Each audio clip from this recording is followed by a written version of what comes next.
What's going on, everybody? It's the Madden Legend Vista Star 16 here, and today I'm going to be teaching you guys the cheapest way to get Patrick Willis, Ghost of Madden Pass Master, the cheapest way to get him and save hundreds of thousands of coins.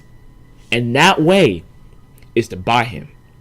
No exaggeration, no joke. You know, if you do the math, the cheapest way to get this man is to just buy him straight out for 500,000 coins or however much he's going for at the time of me making this video. Why do I say that, right?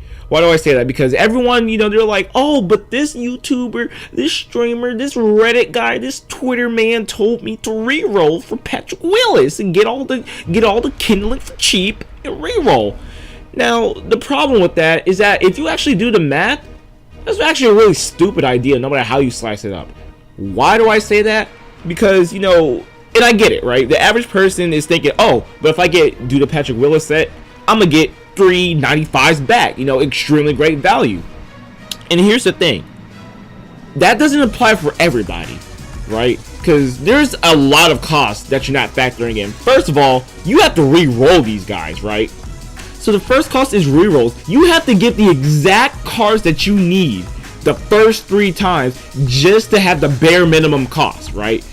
Which, by the way, if you get a duplicate and you have to quick sell them, you're losing. These rerolls aren't free. You know, you're paying like 500 kindling, 400 kindling per reroll, and that does add up. Kindling is not just some imaginary currency. It comes from coins. It's all literally just coins and time converted, right? Not only that, but you have to think about, even when you end up with these cards, with these 3 cards, do you really need them?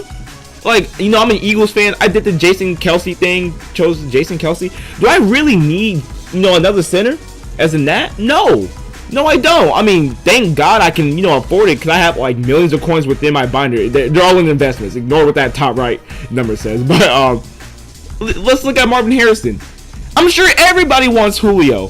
Why do you need a Marvin Harrison? You know, aside from Colts fans, but you know, who wants Marvin Harrison in the most oversaturated position in the game that's not named the halfback position? Like, think about it. You have Randy Moss, Torrey Holt, you know, Jerry Rice, Odell, Julio Jones now. I mean, think about it. Do you really need Marvin Harrison? We still have Hopkins and Michael Thomas to get to. Tyreek Hill's going to get... Like, why do you need Marvin Harrison?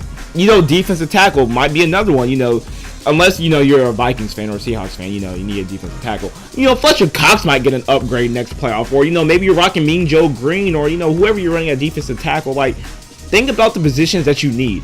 Most of these positions are truly non-game breaking positions. And you're going to spend, let's see, they're about like 280K at the moment of me making this video. So, 750K for not Marvin Harrison, for Patrick Willis, right? For 3 cards that you probably won't even use.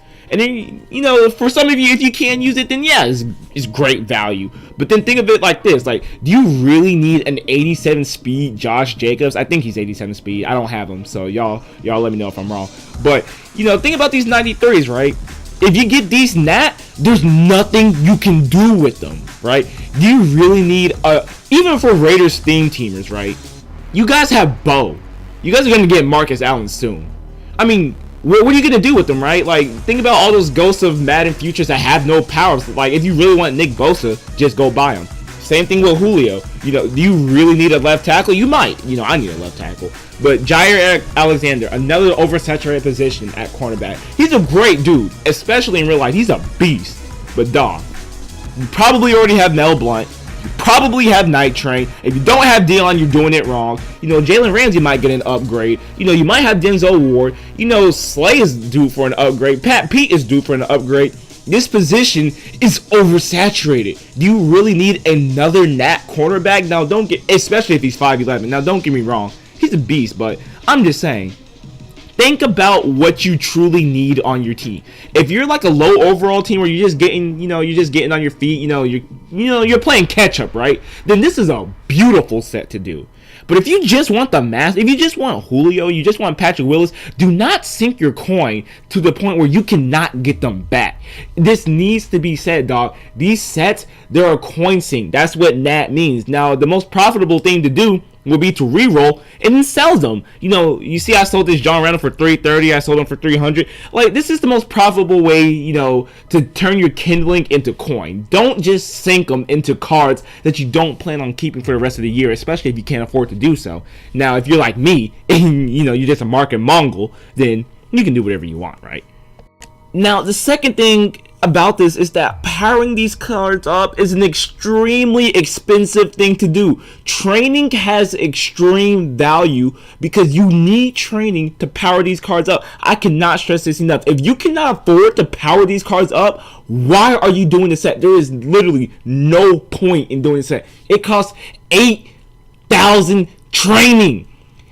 After you just probably spent like $400,000 on Patrick Willis's Redux, it costs another 8,000 training. That is the most expensive tax I have ever been a part of. It is absolutely insane. So not only do you have to have the coin, you have to have the coin, the kindling, and the training. Like, this is not cheap. Especially if you get 3 Nat cards, if you're not powered up, you're already at a disadvantage because you're giving away your power up bonus, right?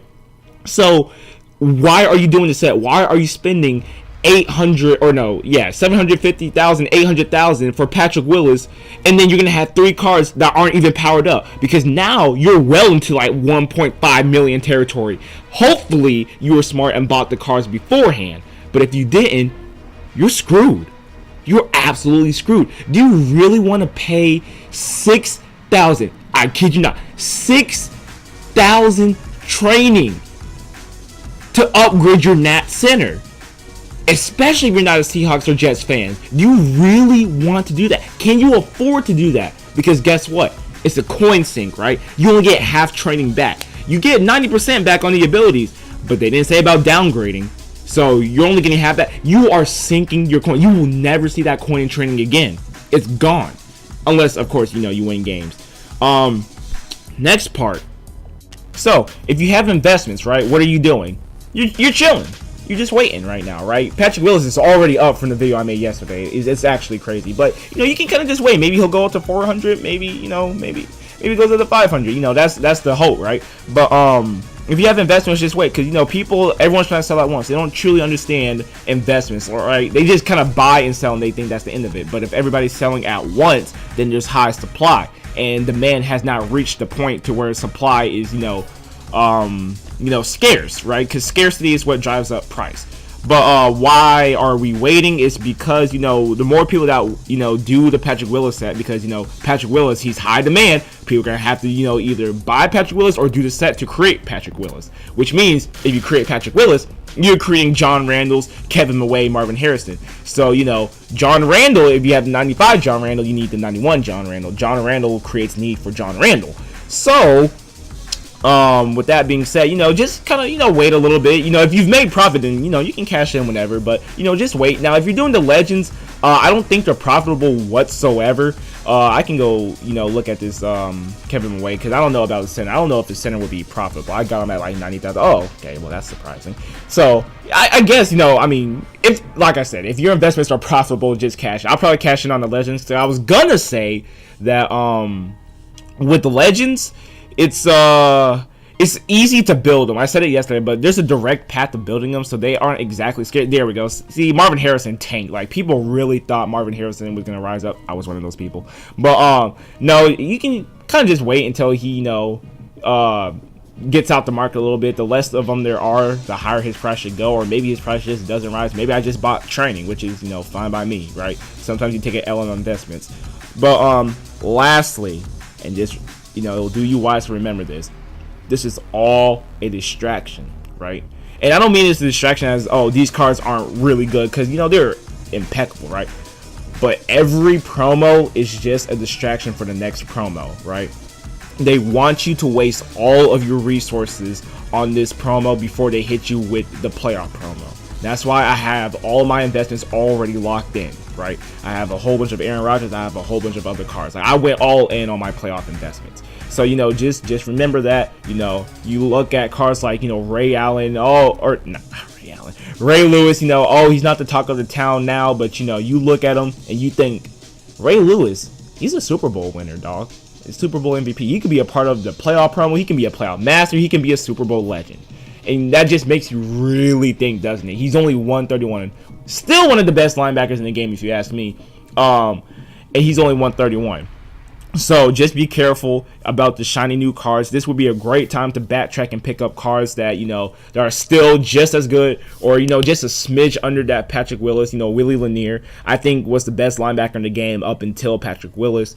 But he's like, what, 240, 220. Oh, see, he's like darn near 200 even. So, just be careful. This is all distraction for the playoff promo. Be careful blowing your entire coin stack. But thank you guys for watching this video. Like, comment, subscribe if you like this video. I found it helpful. Dislike if you did not. And I'll see you guys later. Peace out.